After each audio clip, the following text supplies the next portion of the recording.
Mä oon Eero Vehkaaho ja mä oon projektipäällikkönä tuolla eNordic Evergreenillä ja mä vastaan meidän projektien rakennuttamisesta. Mä oon nyt täällä Kaulolan sähkövarastolla Riihimäellä. Ollaan aikaisemmin jo tehty PGE-konsulttien kanssa yhteistyötä edellisissä hankkeissa ja lähdettiin hyvin pitkälti samalla sapluunalla tekemään toista varastoa.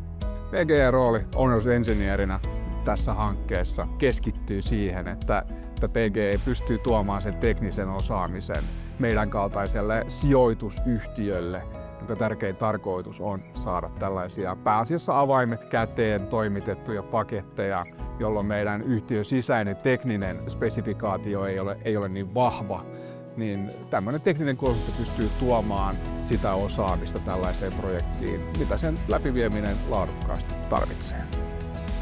Ja voidaan olla varmoja siitä, että työmaa toimii oikein, kaikki luvat täyttyy ja projektipäällikkö nukkuu paremmin silloin yössä.